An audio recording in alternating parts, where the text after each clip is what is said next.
Hello everybody! Alam kong bago na naman yung lugar ko. Nasa kabila akong kwarto. Hindi ko na alam kung saan ako pupwesto kasi kung saan walang tao, doon ako nag-film. So today guys, ang gagawin kong video is Daiso! Magta-try tayo ng makeup ng Daiso. Ayan. Ita-try natin ton lahat. Ilalagay ko sa face ko and then i-review ko kung okay ba siya, kung ano yung products na okay, kung ano yung ilalagay ko yung prices sa description box kasi nandito pa yung resibo. Wala akong nilagay sa face ko na kahit ano dahil wala lang. Huwag niyo napansinin yung nakasabit sa likod ha. Kaya nga ako nandito sa gitna para hindi mahalata yung nasa likod ko. Eto guys, matatawa kayo kasi nagulat din ako kasi nakalagay Everbilena. Everbilena talaga. Oh, 'di ba? Sabi ko, may Everbilena sa Daiso. Stick type cover foundation. Anong shade? Actually, hindi ko nga alam kung ano yung mga pinagkukuha ko kasi hindi mo naman siya pwedeng iswatch eh. Walang tester, 'di ba? So wala tayong magagawa. Naku, nahulog yung mic ko. Sandali lang. Medyo merong technical difficulties.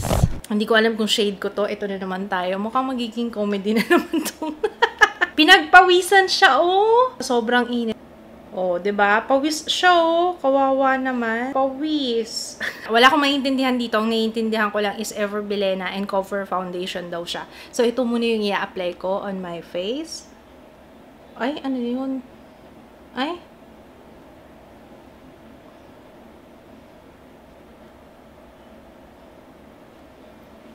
meron pala akong biniling, from Daiso. Actually, dalawa yung binili kong sponge sa Daiso. This one, and then this one. Ito, magagamit ko talaga to pang bake. Kasi yung shape niya, oh. Nakikita yung tuwalya sa likod. Ito yung sponge. Ayan. So, kailangan nakaganito lang ako kasi nakikita niyo yung tuwalya. Tsaka. So, babasahin ko muna to, guys. And I will be back. Sobrang tigas. As in, para siyang kutsyon. Ang tigas. Ang hirap na hirap nga akong pigain eh. Oh, diba? Oh, basketball.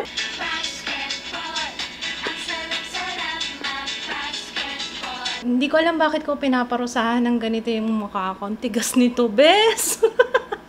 Gusto ko yung foundation, parang wala lang. Ito, tsaka yung foundation. Mas malambot pa yung panghugas ng plato. Pang kutsyon talaga to. Kutsyon levels siya. Ito naman, parang wala lang. Meron bang nangyari sa face ko? Wala, guys. Try naman natin tong LFR Princess Powder Foundation. And, wala na akong masasabi tungkol sa kanya kasi wala na akong naiintindihan dun sa likod. Ang cute ng lalagyan niya, ha? Oo, ha? Ewan ko nakikita sa camera, pero meron siyang mga glitter, ganon. Lalagay ito sa loob ng compact. Ayan! Okay? Pag ginamit mo siya, isa ka ng ganap na Sailor Moon. Meron na pala siyang kasamang sponge. Hindi ko pala magagamit yung sponge na binili ko. Oh! Oy! Bumabawi. Kanina hindi maganda yung foundation, pero bumabawi siya dito sa powder. Oh, coverage ba ang hanap mo? Wala siyang amoy. Oh, ito yung one side, ito yung kabila. Oh, 'di ba? Pwede. So, ayan yung powder on my face. Asan na ba yung pangkilay ko? Eyebrow pencil. Medyo nangangati yung noo ko dun sa powder. Pero maganda yung coverage niya. Oh, 'di ba? Pwede. Pwede naman siya. Wala siyang amoy, kaya okay pa rin. And ang ganda ng lalagyan, pang Sailor Moon effect. Yung pangkilay naman. Oh, maganda yung pangkilay. Meron na siyang kasamang brush. May crayons. Yung tip nung eyebrow pencil, gusto ko yan. Yung ganyan. Hirap na hirap talaga ako sa pencil. Alam niyo guys, mula nang gumagamit ako ng wax, ng gel, pag pencil yung ginagamit ko, hirap na hirap ako. Hindi na ako sanay. Mamaya ko na lang ayusin yung kilay ko. Eyeshadow, Sombra de Ojos. Pangalan niya, Lame Eyeshadow. It's lame. Seryoso, lame eyeshadow daw. Ayan o, lame eyeshadow. Maganda pala yung pangkilay. Nahihirapan lang ako sa pag-apply, pero maganda siya. Madaling ikulay yung pencil. Hindi siya matigas, hindi rin siya ganun kalambot. So, sakto lang. Una kong gagamitin is Actually, hindi ko alam kung paano ko. Tingnan natin, ha? Oh, pwede. Not bad. Parang yung lighting ko hindi na maganda. Ituloy pa ba natin to, guys? Parang ayoko na siyang ituloy.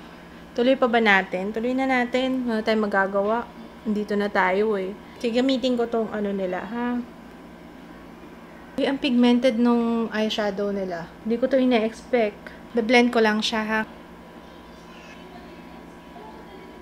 Okay. So, ayan na yung eyeshadow. Pigmented yung eyeshadow. So, okay naman siya. Oh, diba? Lumalaban yung eyeshadow nila. Pwede. Okay, next is, try natin yung kanilang eyeliner. Ay, meron pala akong eyebrow gel. So, try natin to.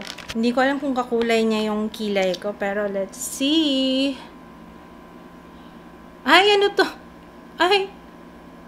Shucks. Ang baho. Ang baho. May tinta ng ballpen. Hindi masyado sumasama yung tinta na. Hindi sumasama yung mascara sa kilay ko. Let's move on dito sa magical eyeliner. Ayan. Brush tip. Habang tumatagal, lumalagkit siya. May forever dito sa eyeliner na to. Ang tagal matuyo. Twin side mascara. So, ayan. Double-faced and rubber brush. Rubber nga siya. Ay, maganda yung wand. Pwede ko sigurong gamitin sa ibang mascara to. Type ko yung wand, ah. Guys, may title na ako dito sa video na to. Malagkit makeup tutorial. Kasi malagkit yung eyeliner, malagkit yung mascara, mukha kong malagkit. Nag-lash curler ako, nabura yung eyeliner. So, re-apply ko lang muna yung eyeliner. Wait. Okay, last but not the least, yung Seductive Cheek and Highlight. Oop! Sige nga, magiging seductive pa ako dito. Ang syala ng lalagyan. Alam niyo yung makeup sa Daiso, para siyang laruan. Ano? Tingnan niyo, oh. Parang laruan lang. Oop! Ang dilaw. Ang dilaw ko na ba, guys? Kaya mamaya papakita ko sa inyo sa ibang lighting to, ha? Pasensya na po. Wala pala akong nakuhang pang contour. Ay! Wala akong lipstick! Wala! Wala na naman yung plastic ko. Wala pala akong nakuhang lipstick. Ay, fail naman si ate. Ano ba yan? Ba't ka naman ganyan? So guys, ito yung gagamitin ko. Yung vanilla ko na tinted Love Water Tint. Sorry hindi pala ako nakakuha nun. Kahit yung false eyelashes out of stock. Siguro kasi wala akong nakita dun sa display na lipstick. Wala talaga ako nabili. Ayan. So, ito yung madalas na ginagamit ko na water na na lip tint sa lips ko. Sa lips. Malamang lip tint sa lips. Pantay yung pagka-apply niya. Or siguro kasi meron siyang applicator. Sana yung mga lip tint ngayon, ganito. Para siyang jelly kasi. Ayun. Anyway, Daiso review to. Hindi to lip tint reviewan. Paano ako makaka-aura nito? Hindi ko masyadong bet yung makeup ko. Okay, guys. So far, ang gusto ko yung eyeshadow, yung powder, yung pangkilay, and yung blush, Cherry Bells na yung blush. Maganda yung blush. Gusto ko to kasi peach ng konti eh. So, ayan o. Sobrang powdery lang niya. Pero, okay naman. Makukuha mo naman yung color sa kanya. Tsaka yung eyeshadow, medyo maganda.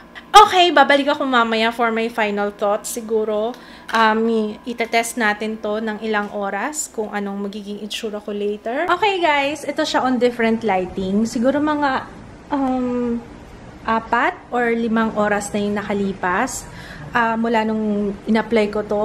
Yung eyeshadow, okay sa akin. Yung eyeliner, guys, yung eyeliner, okay naman siya. Kaso parang feeling ko kanina, nagdidikit yung talukap ko. Malagkit talaga siya. Yung mascara, ganun din. Malagkit din siya. Tapos nagka-clamp up. Alam niyo naman ako, pag nag-mascara, patong-patong talaga. Maganda yung powder, guys. Wala siyang amoy. Maganda rin yung lalagyan niya. I might use that again. Maganda yung coverage eh. Okay yung pangkilay, yung powder, yung eyeshadow, okay din. Gagamitin ko to ulit. Wala pa akong primer wala. Kaso lahat kasi merong siyang shimmer. Kaya iwas na lang ako siguro sa magdadagdag na lang siguro ako ng matte. Meron lang kasi siyang konting glitter. Pero konting-konti lang naman, hindi ganun kahalata. Yung blush okay din sa akin. Ayun, no?